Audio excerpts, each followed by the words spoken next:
Welcome back to the garage, everyone. Today we're going to be putting the final touches off on the boat. So we'll be installing the Dolphin striker, all of the rivets that we removed previously. We'll install the rudders, and we'll also install some various other metallic parts that we removed during the refurbishment process. So all in all, it's been approximately 2 years since I first started this process. So really excited to get this stuff done and get it out on the water. So like I said, today we'll be installing the Dolphin striker, the rudders, and the rest of the metallic parts. To do this, we're gonna need a couple tools and items. First off, the rivets themselves are 3/16 inch diameter by a 1/2 inch grip stainless steel rivets. To pull those, we'll obviously need a rivet puller.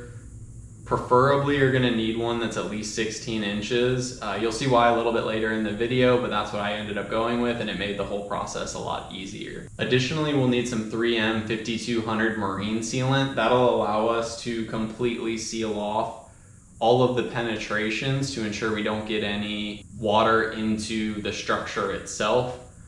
To add to that, we'll also need wipers and acetone to clean up any excess. For the Dolphin striker, I personally used a jack to get everything to seat properly, so you'll see that in the video as well. And then for the rudders, we'll need a small screwdriver and some pliers. That'll allow us to properly install the cotter pins. And we'll also need 2 1/2 inch sockets to tighten the rudders up properly. Finally, I chose to sand all of my metallics. So I did that with 1000 grit, primarily to remove the corrosion that was already present, and then reduce the surface area of these metallics to prevent future corrosion. So that's it. Let's go ahead and get into this prep and installation so we can get back on the water. So before we can start prepping metallics, there is one thing we need to sort out, and that's this rudder pin. So you can see that the cotter pin hole on one side we can see through, but the other side, the cotter pin is completely rusted out. So I filed one side down so we can see where the cotter pin is, and we need to drill that hole back out. All right, third time's a charm.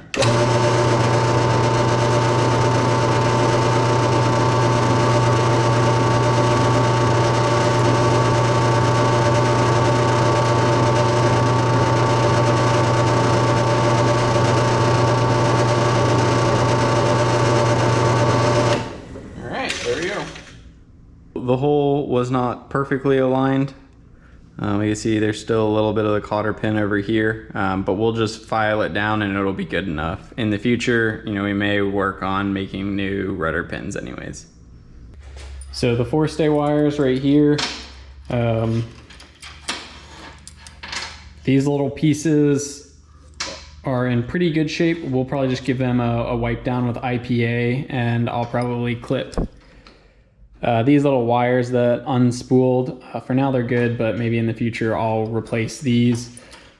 The bolts though are in pretty bad shape, so quite a bit of rust on both the nut and the bolt. And so when we thread the nut on the bolt, we start binding up on that rust. I'm gonna try and aid the rust breaking down a little bit more, and I'm gonna tighten that in so it's nice and tight in the socket. This is a 1/2 inch. And then we're gonna use the drill to try and break it in and tighten it down. So that broke a good amount of that gunk down now, so you can see all that rust coming out. So let's throw it back in the PB blaster and do the same thing with this other pair. We'll just wipe them down with IPA to clean any of the grease residue off. All right, so before we get into wet sanding anything down, we're gonna go back through and try and clean, you know, some of this corrosion stuff off again with the wire brush. Anything we can knock off before we sand is gonna be good, because that just means it's less stuff to clog up the sandpaper.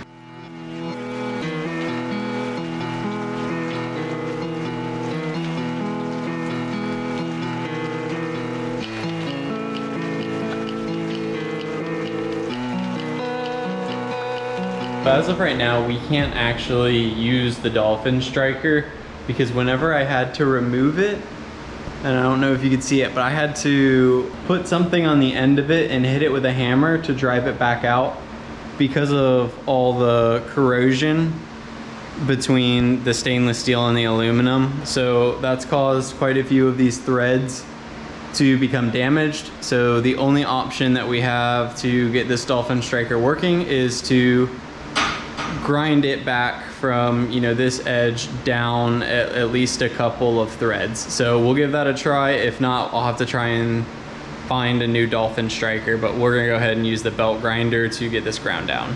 And the biggest thing here is gonna be making sure that it's squared off properly.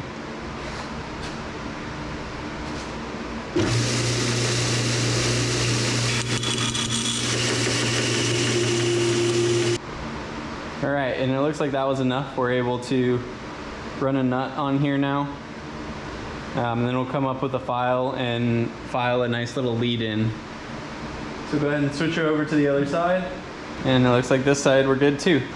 We didn't have to take more than, I think, only like 2 or 3 threads off. Is actually pretty nice. So, oh goodness, that's still hot. So I'll take the file and try and round that out a little bit. Normally I would do that on here, but this thing is way too big and bulky. To break all this corrosion off, we're starting the nut on, and then we're gonna use the impact driver and just run it all the way down. And that's gonna break all this corrosion up. And then we can get in with the brass brush and some water and try and clean it up, and then run it up and down a couple more times to make sure the threads are all good. So that way when we put this back onto the boat, everything goes on nice and smoothly. You can see pretty much all that just came out of those threads. And we'll run it on again. Let's check and see how far down we got. And that time we got all the way down. Now the threads are nice and clean. We cleaned all that corrosion out, and the nuts go on a lot smoother. There is some pitting in this Dolphin striker, but it's pretty minor, and you know, sanding it down like that with 1000 grit is definitely gonna help remove what we could out of it without, you know, really grinding in and removing all the rust. And with that, I think we're ready to reassemble the boat. Now's a fateful moment where we start to see how well this is gonna come together. So I'm carefully going to set this on the boat, which is sacrilegious of me to do right now. But we need to align in, actually, probably go ahead and slide one side of this in.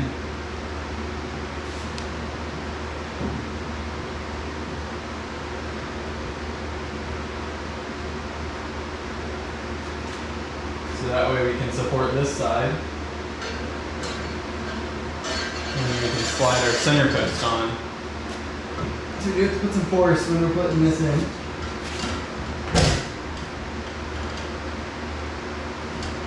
Okay. There we go. Alright. What I'm trying to do with tightening it is pull these threads to the point where they're under the corner casting. At that point, judging from where the corrosion was previously, all that should be under the corner casting.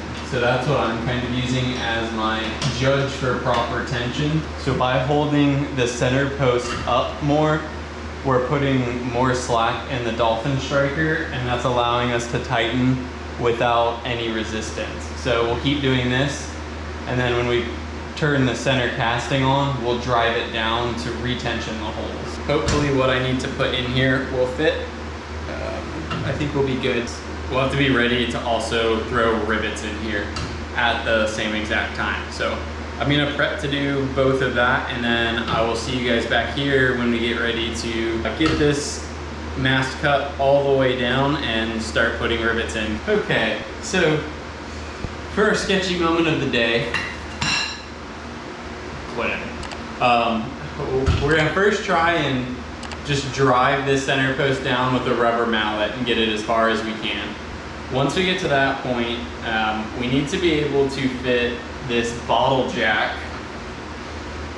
Conveniently enough, my Jeep's bottle jack is pretty small, so we need to fit this bottle jack underneath here, and then we'll jack it down the rest of the way. So as you can see, lots of stuff that could go wrong. Obviously, first off, if we can't get it under there, we gotta come up with something else. Second off, we have a flat base that's not very flat that has to go onto a circular piece of metal that's very thin. So, yeah, it's gonna be fun. What we might also do is try and flip it upside down. We'll try A couple different things. What if?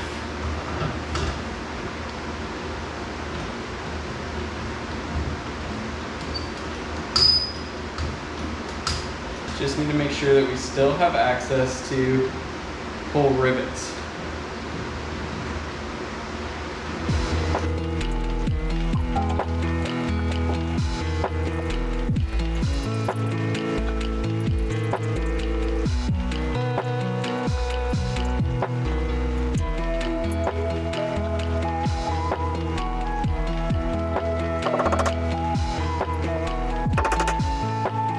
Since we have 3 of them in, what I'm gonna do is go ahead and put these 3 in, and then we'll release pressure gradually and see if we can't get that 4th one in. So we need a rivet puller. These rivets are 3/16 diameter by 1/2 inch. So this is what we are supposed to be using in this area, at least according to the charts. So what we're gonna do is put the sealant around the base of the shank, and then we'll put it in, and that should help seal the connection between the two and hopefully minimize any corrosion. This is Marine Adhesive Sealant, 5200 series by 3M.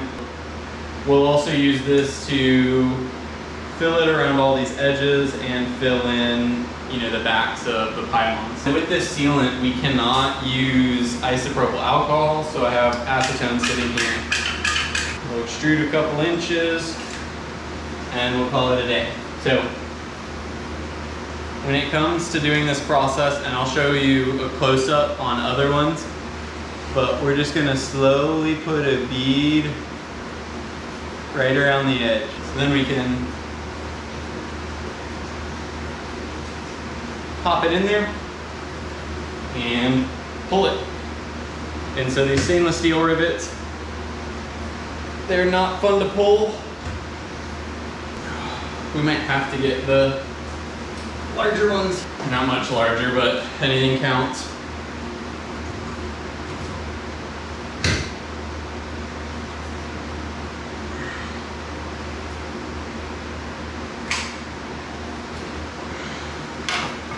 I hate pulling stainless steel rivets.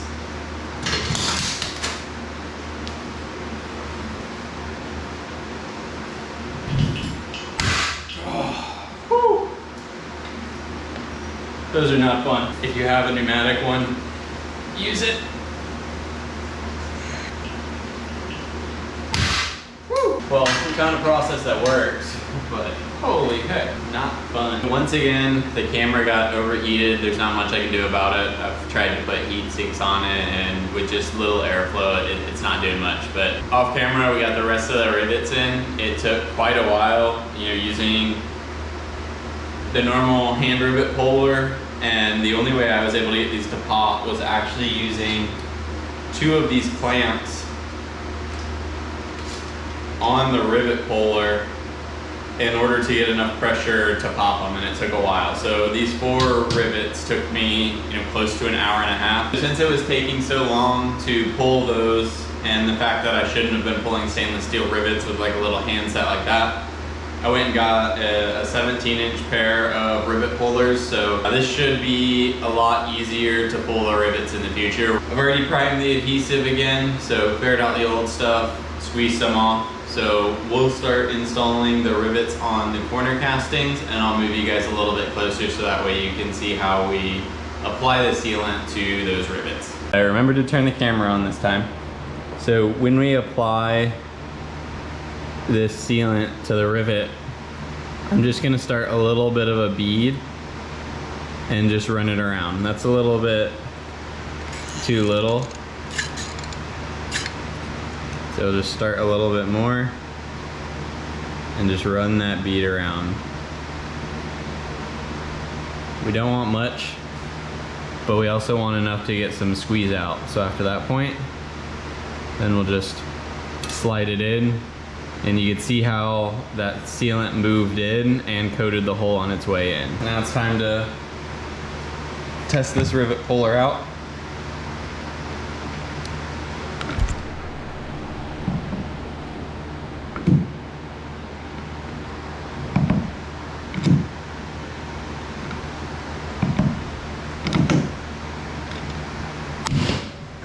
there we go. So that was significantly easier. This will be really quick doing it this way. We'll go through and do all the rivets, and then at the end, after we get done with these 4, we'll come through with the acetone and clean it up a little bit. I'm gonna be super careful with the acetone. Very happy with that. So we'll go ahead and do the other 2 on this side, and then, you know, the 4 on each of the back posts. Now that we've cleaned up all the rivets, we've got the rivets installed, we're gonna go ahead and seal this back, and then we're also gonna do a fillet around all of this side. So we'll see what the standard tip size looks like, and if we need to, then we'll open it up to a larger fillet.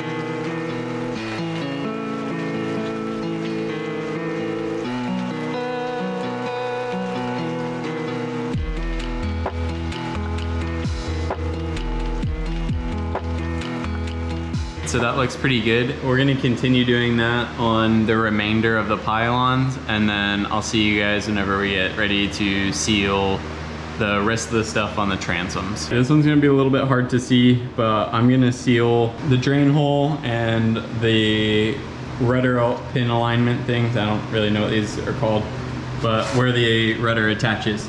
So the last thing we need to do before we're ready to get out on the water is reassemble the rudders. So we have the rudder here, the rudder casting, the tiller bars, sockets so that we can tighten the bolts down. Both of these have 1/2-inch sockets on them. We have the cotter pins for the rudder pins, and then we have the bolts to put the rudders in and attach the tiller arm to it. Oh, and almost forgot, needle nose pliers as well to tighten down the cotter pins once we get them in. So we'll start by putting the rudder castings on first. This is the trick to doing these cotter pins, is if you can get a small enough screwdriver, but something large enough to fit in that eye hole, we can keep the pin straight while we grab the pin and bend it around. So I've seen 2 things, that you either bend it around all the way, similar to this, or you can leave it at the more or less the previous angle that we had. I think this works. So these things are very difficult to bend since they're stainless steel, so I'll probably just leave it just like that. And then we'll put our cotter pin at the bottom and do, you know, the exact same thing. Now we can go ahead and bolt on the rudder.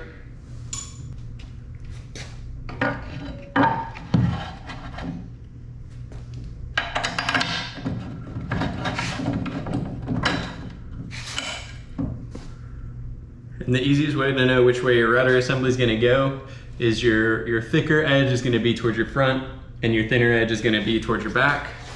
That's just the way that hydrofoils go. It's the way it is. Oop. All right, so we got play, but it's not sloppy. So I'm gonna go ahead and get the other rudder on before we install the tiller assembly. And this time, I'm going to pre-bend one of these and put it on the bottom. So I'm going to slide my screwdriver in one end,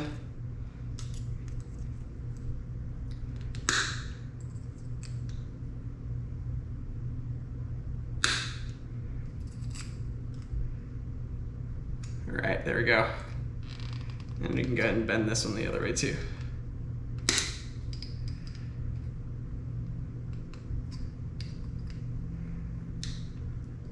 Yeah, we'll test it out and see if something like that works better than this.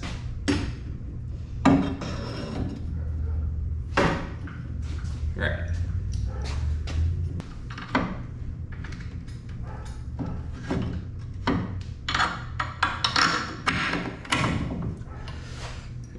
this side. The rudders are back on and we're pretty much ready to go. I think the only thing we have left to do is clean the mast one more time just to make sure it's looking nice and good, because it has been sitting on the side of the house for, I mean, more or less 2 years now. But I'll get that done off camera. There's one more little thing that I want to do, and then hopefully we'll be ready to go sailing tomorrow.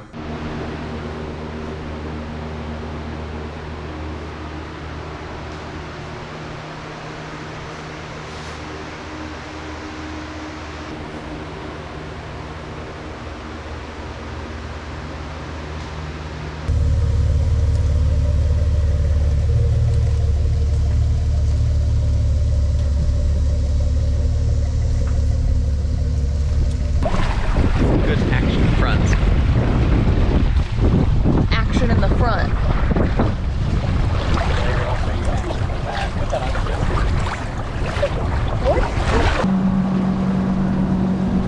I think that's so cool in the powered motorized boats. I don't know what cool is. I invented cool. I was cool before it was even cool. Anyways.